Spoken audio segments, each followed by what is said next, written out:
चंडालपुर गांव में बारिश अपने पूरे प्रकोप में थी। गांव का एक लड़का कुंदन, जिसे गांव में सभी बहुत समझदार मानते थे, उसने आज सरपंच से कहकर पंचायत बिठा ली। अरे भाई कुंदन, अरे गांव की तो बड़ी दुर्गति हो रही है बेटा। अरे बस उसी के लिए तो ये पंचायत बिठाई है सरपंच जी। बेटा, पर हमें तो तेरे पे ही भरोसा है। तू ही बता क्या समाधान है। पहले तो एक बार समस्या जान लेते हैं कि समस्या चल क्या रही है। हाँ भाई, बताओ जरा सारे कि क्या क्या दिक्कत आ रही है। नमस्कार सरपंच जी। नमस्ते कुंदन भाई। नमस्ते भाई, बताओ क्या तकलीफ है। भाई तकलीफ एक नहीं कई है। बारिश इतनी हो रही है कि एक तो गांव में हर जगह पानी भर रहा है। दिक्कत तो खेतों में भी आ रही है, पर उनको तो चलो पलड़ा वगैरह लगाकर संभाल लें, पर इस गांव में भरे हुए पानी का क्या करें भैया। बात तो ठीक कह रहा है ये सुधीर बेटा। इस चक्कर में मेरे बालक और मेरा दिमाग खराब कर दिए हैं। और सबसे पहली दिक्कत तो इन मच्छरों की है जो इस पानी में भिनभिना रहे हैं। कई लोगों को बीमारी हो रही है सरपंच जी। और उससे भी बड़ी दिक्कत सड़कों के गड्ढे। वो देखो एक बार, ये कल अपनी मोटरसाइकिल से आ रहा था, गड्ढे में बाइक गई और इसका मुंह जाके लगा नीचे। पहले तो इसकी बीवी ने भी पहचानने से मना कर दिया इसे। 2 घंटे बाद मानी कि उसी का है। और मेन रोड का ये हाल है कुंदन भाई, वो एक ही रोड है शहर जाने का, नहीं तो 14-15 किलोमीटर घूम के जाना पड़ता है। किसी को अस्पताल जाना हो या बाजार जाना हो तो बताओ कैसे जाएं। सारा काम रुका पड़ा है सरपंच जी। सरपंच जी, आप इस समस्या का कुछ नहीं कर सकते। अरे बेटा, मैं कर तो दूं, पर ये मेन रोड है, इसको ठीक कराने के लिए विधायक के पास अर्जी डालनी पड़ेगी, जो कि मैं 3 बार डाल चुका हूं।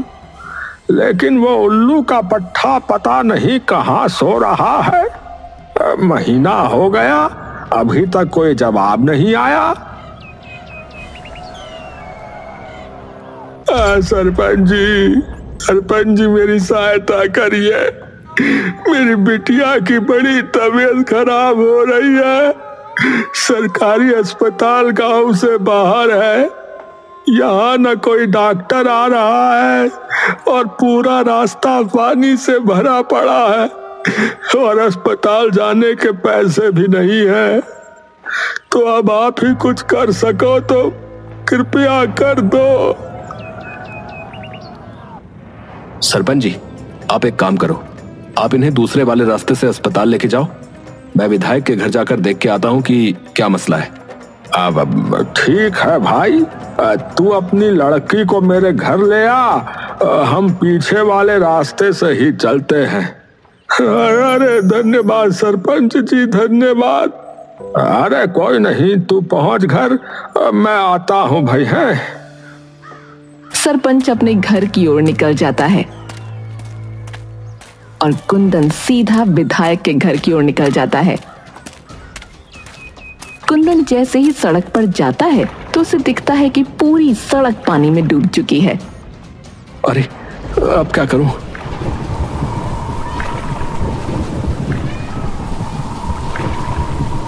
सत्यानाश, ये भी अभी ही होना था। कुंदन अपना पजामा अपने घुटनों के ऊपर करता है और सड़क पर उतर जाता है। जैसे ही वो थोड़ा आगे बढ़ता है, उसका पांव गड्ढे में चला जाता है और पानी उसकी छाती तक आ जाता है। अरे हे राम, सीधा साबरमती ना निकल जाऊं। हे। कुंदन धीरे धीरे करके आगे बढ़ने लगता है और किसी तरह विधायक की कोठी तक पहुंच ही जाता है। वो गेट पर दस्तक देने ही वाला था कि तभी वहां का चौकीदार दौड़ा दौड़ा आता है। अरे साहब जी, नो कहाँ जा रहे हो साहब जी? नहीं, वहां नहीं जाना है। अरे साहब जी, आप जाइए यहाँ से, यहाँ कोई नहीं है। अरे क्यों झूठ बोल रहे हो भाई? तुम हो तो सही। अरे साहब जी, क्या बात करते हो आप? अरे भाई, मुझे बस ये बता दो कि विधायक जी कहाँ हैं? अरे वो गांव गए हैं। गांव गए हैं? कौन सा गांव? यही गांव है उनका? अरे आप जाओ साहब। कुंदन अब गुस्से में चौकीदार की ओर देखने लगता है, पर तभी अंदर से विधायक की आवाज आती है। अरे बहादुर, अरे मेरी गैस की गोली कहाँ रख दी? कुंदन एकदम से दरवाजे की तरफ देखता है। जल्दी आ गए शहर से विधायक जी? जमीन के नीचे से आए क्या?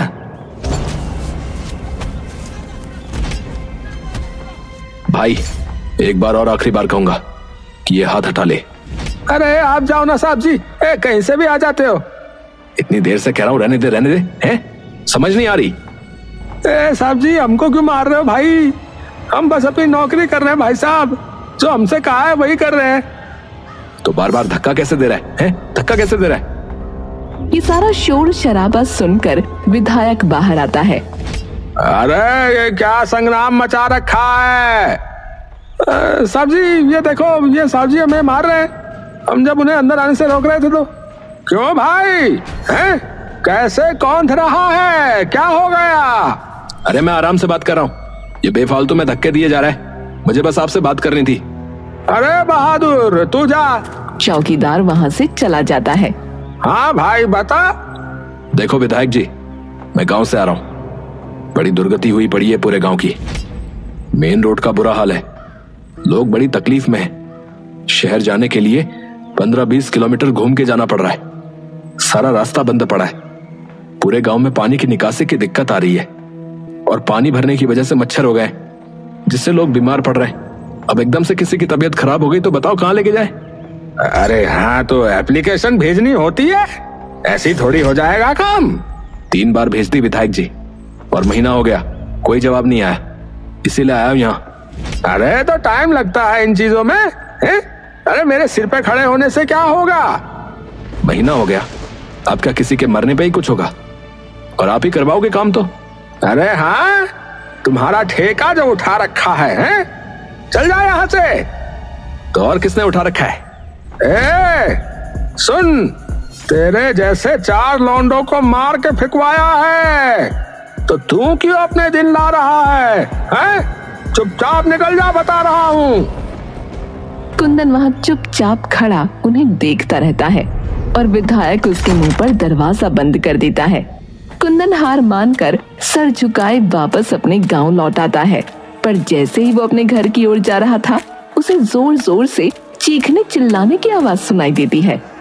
वो दौड़ता हुआ उस आवाज की तरफ जाता है। जैसे ही वो आवाज के करीब पहुंचता है तो देखता है कि एक घर के बाहर बहुत भीड़ लगी हुई है। पूरा जमावड़ा एकत्र हो रखा है। हे राम, ये क्या हो गया? कुंदन जैसे तैसे भीड़ को काट कर आगे निकलता है तो देखता है कि घर के आंगन में एक बच्ची का शव जमीन पर है, जिस पर सफेद कपड़ा ढका है, और उसका बाप गिरिधर सर पर हाथ रखे बैठा है और माँ छाती पीट पीट कर रो रही थी।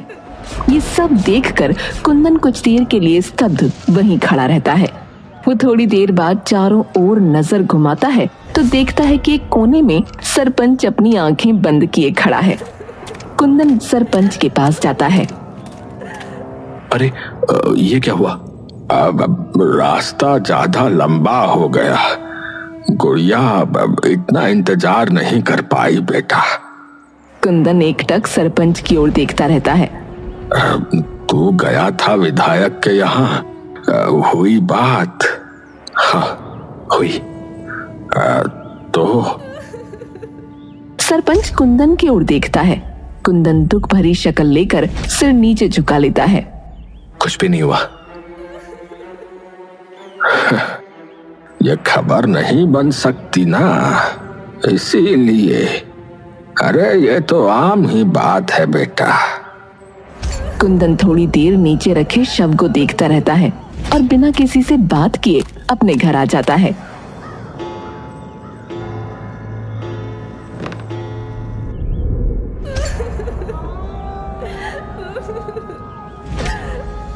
तभी कमरे में कुंदन का बड़ा भाई आ जाता है। कुंदन, क्या हो गया? क्यों ऐसे लेटा पड़ा रे? कुंदन उठकर बैठ जाता है। कुछ नहीं भैया, आप आओ बैठो। क्या बात है बता? कुछ नहीं। आपको उस बच्ची का पता चला? अरे वो गिरधर की लड़की? हाँ यार, बहुत ही बुरा हुआ उस बेचारे के साथ। हाँ वो तो है। तो फिर अब तो क्या सोच रहा है? यही कि एक कोने में पड़े गांव की किसी को क्या ही पड़ी होगी। लोग खुश हैं, परेशान हैं, जी रहे हैं, मर रहे हैं, उससे किसी को क्या ही फर्क पड़ेगा।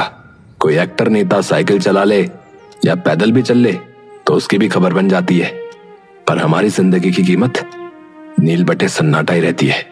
तो अब तो क्या करेगा रे? अभी नहीं पता, पर करूंगा कुछ ऐसा कि खबर बन जाए। अगला दिन चढ़ते ही कुंदन सरपंच के पास पहुंचता है। सरपंच घर के बाहर अपने पौधों को पानी डाल रहा होता है। सरपंच जी। हाँ, अरे कुंदन, अरे आओ आओ बेटा, तुम्हारे ही बारे में सोच रहा था। जी। अब क्या करना है बेटा? मेरे तो समझ से बाहर जा रही है सारी बात। आप एक काम करो सरपंच जी, आप एक और बार आज पंचायत बिठाओ, वहीं बात करते हैं। ठीक है बेटा। सरपंच दोपहर चढ़ते ही गांव में पंचायत बिठा देता है, लेकिन कुंदन अभी तक नहीं आया होता।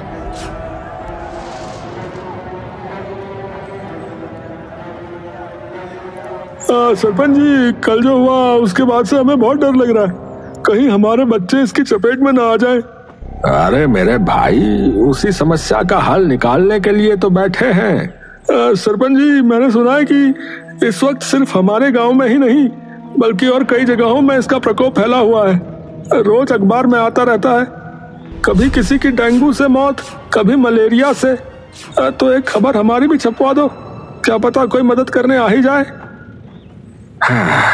बेटा, हमें कोई नहीं देखने आएगा और इस गांव में किसी बड़े नेता या अभिनेता का कोई रिश्तेदार नहीं रहता, तो यहाँ पत्रकारों को अपनी कलम या कैमरा उठाने लायक कोई खबर नहीं मिलेगी।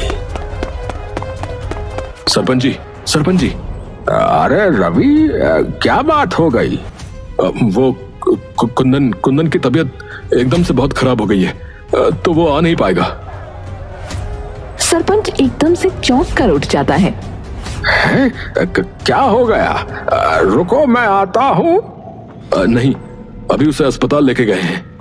अच्छा, मैं बाकी आपको शाम को बताता हूँ, जैसा भी डॉक्टर बताएंगे। ठीक है, ठीक है।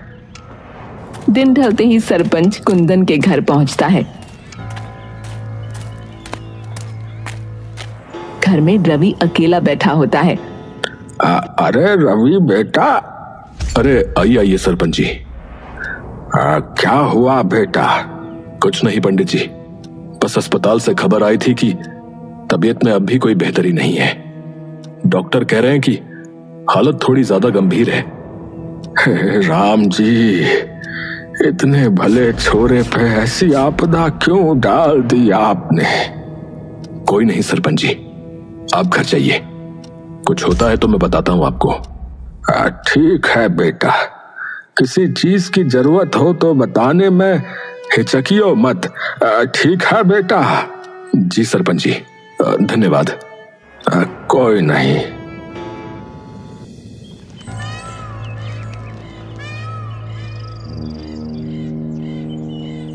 तभी वो देखता है कि उसके सामने कुंदन भागा आ रहा है। अरे ये यहाँ कैसे है? कुंदन तू? हाँ सरपंच जी, मैं। अरे पर तेरी तो तबीयत बिगड़ गई थी ना? अरे वही तो बताने आया हूँ आपको सरपंच जी। है क्या? अरे मैं तो मर ही जाता सरपंच जी, लेकिन तभी मेरी मौसी है ना, जो शहर में रहती है। हाँ। अरे उनके एक दूर के रिश्तेदार कोई ऐसी चीज लाए जिसे लगाते ही मैं थोड़ी देर में ठीक हो गया। सरपंच ये सुनकर भौंचक्का रह जाता है। क्या कहा? हाँ सरपंच जी, सच बोल रहा हूँ। क्या चीज थी वो बेटा?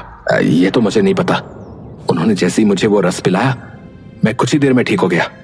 अरे पर वो आया कहाँ से वो रस? पता नहीं, पर वो कह रही थी उनके गांव के तालाब में उसका फूल उगता है। अरे तो बेटा मंगवा ले उससे, गांव के सभी बच सकते हैं फिर ऐसी बीमारियों से। वो तो मैं करवा दूंगा, पर हमारे पास एक स्वर्ण मौका है इस वक्त गांव की सभी समस्याएं हल करने का। है? मतलब कि अगर ये बात फैल गई कि इस गांव में ऐसी दवाई है जिससे लोग ठीक हो जाते हैं तो सारे लोग भागे भागे यहाँ आएंगे, क्योंकि इस वक्त सिर्फ हमारा गांव ही नहीं और भी कई जगह ये महामारी फैली है। हाँ, बात तो ठीक कही बेटा, पर ये सब होगा कैसे? देखिए, आप गांव के लोगों को बता दो और फिर देखो कैसे फैलती है बात। आप 10 कानों तक पहुंचाओ, 10,000 तक अपने आप पहुंच जाएगी। समझ गया। सरपंच उसी दिन जाकर गांव के कई लोगों को ये बात बता देता है। पूरे गांव में ये बात बिजली की तरह फैल जाती है। सभी लोग इसी की बात करने लगते हैं। तूने सुना, उस कुंदन को एक चमत्कारी अमृत ठीक कर गया, वरना वो तो बिल्कुल मरने ही वाला था। अरे मर गया था, जिंदा हुआ वापस भैया। सुबह होते ही कई लोग सरपंच के घर भागे आते हैं। अरे सरपंच जी। अरे क्या हो गया? अरे सरपंच जी, अरे बाहर आके देखो, गांव में भीड़ जुट गई है। हैं, क्या हो गया? अरे थलपंत दी, लंबी लंबी गालियां आई हैं और लड़कियां भी। हैं? क्या बोल रहा है? सरपंच बाहर जाता है तो देखता है कि सामने कई टीवी चैनल्स की गाड़ियां आई हुई हैं। सभी पत्रकार सरपंच की तरफ भागते हैं और उनसे सवाल करने लगते हैं। एक जना पूछो सवाल बस, वरना ऐसे तो मुझे कुछ समझ में नहीं आएगा भाई। तभी उनमें से एक पत्रकार निकल कर आती है और अपने कैमरामैन को भी साथ ले आती है। नमस्कार सरपंच जी, मेरा नाम अवंतिका है, तरसों तक न्यूज से। नमस्कार। रोल करो। तो सरपंच जी, इस वक्त आपका गांव बहुत चर्चा में है। आपके गांव में कोई ऐसा अमृत है जो कैंसर ठीक कर देता है? क्या? ये किसने कह दिया? आप ही के गांव वालों ने। अरे इन गधों को सुनता कुछ और है, ये बोलते कुछ और है। हाँ, अमृत नहीं है, एक तरह के फूल का रस है और कैंसर ठीक नहीं होता। ये आम डेंगू मलेरिया वगैरह ठीक होता है। हमारे गांव में एक लड़का है कुंदन, वो बिल्कुल मरने ही वाला था, लेकिन जैसे ही उसने वो रस पिया वो एकदम ठीक हो गया। तो इस वक्त वो लड़का कहाँ है? अरे भाई, सरपंच तू सारी बात छोड़, पहले मुझे वो दवा दे, मेरे भतीजे की तबीयत खराब है। क्यों दे? ठेका उठा रखा है हमने। सभी कुंदन की ओर देखते हैं। ये रहा जी वो लड़का। पत्रकार भागकर कुंदन के पास चली जाती है। अरे क्यों नहीं देगा? हैं? ऐसे कैसे नहीं देगा? क्या करोगे वरना? मार के फेंकवाओगे? यही ना जो उस दिन बोले थे विधायक जी। सभी कैमरे एकदम से विधायक की तरफ घूम जाते हैं। जी पहले तो क्या आप अपना नाम बता सकते हैं? कुंदन कुमार चतुर्वेदी। तो क्या सच ये है कि आपकी जान किसी जादुई रस ने बचाई? कुंदन एक गहरी सांस भरता है और मुस्कुराने लगता है। क्या हुआ? ये बात एकदम झूठ है। सरपंच एकदम से चौंक कर कुंदन की ओर देखता है। मतलब कि मेरी तबीयत कभी खराब ही नहीं हुई। तो फिर ये सब क्यों? मैडम एक बात बताओ, आप यहाँ आराम से आ गई? नहीं, आराम से तो नहीं, रास्ते में बहुत पानी भरा था, जिसकी वजह से आधे लोग आ ही नहीं पाए क्योंकि उनकी गाड़ी खराब हो गई और हम में से कई तो धक्के मारकर गाड़ी को यहाँ तक लाए हैं। यही हमारे साथ रोज हो रहा है, जिसकी वजह से ना हम कहीं आ पा रहे और ना कहीं जा पा रहे, और उसी वजह से एक बच्ची की मौत हो गई है। पर आपने ये सब क्यों किया? क्यों किया? ताकि आप लोग हमें देखो, हमारे हालात देखो, ताकि लोगों को पता लगे मैडम कि हम भी इसी दुनिया में रहते हैं, किसी और दुनिया में नहीं। जब हमें जरूरत थी तो आप में से कोई एक नहीं आया। पता नहीं कितनी अर्जियां, कितनी चिट्ठियां डाली, लेकिन जब अपना फायदा दिखा तो बिना किसी अर्जी के आप लोग यहां पर आके खड़े हो गए। और ये विधायक जी, जिनका चौकीदार मुझे ये कह के भगा रहा था कि वो यहां है ही नहीं, और फिर ये मुझे कहते हैं कि मैंने क्या ठेका उठा रखा है। जिन्हें पता नहीं कितनी चिट्ठियां लिखी, लेकिन मैं लिख के देता हूं कि इन्होंने वो चिट्ठियां खोल के तक नहीं देखी होंगी। इसीलिए किया मैडम, क्योंकि हमारी जिंदगी आप लोगों को अपनी खबरों लायक नहीं लगती, तो मैंने झूठी खबर बना दी। पत्रकार थोड़ी देर तक चुपचाप खड़ी रहती है। जिस बच्ची का देहांत हुआ उसके घर का पता बता सकते हो आप? कुंदन उसे गिरधर के घर का पता बता देता है। शुक्रिया, हम में से कुछ लोग जाकर उस बच्ची के बाप से बात कर लेंगे और कुछ लोग गांव की दूसरी जगह कवर करने चले जाएंगे। धन्यवाद, और उम्मीद करता हूं कि आगे किसी के मरने या किसी जादू का इंतजार नहीं करेंगे आप लोग खबर छापने के लिए।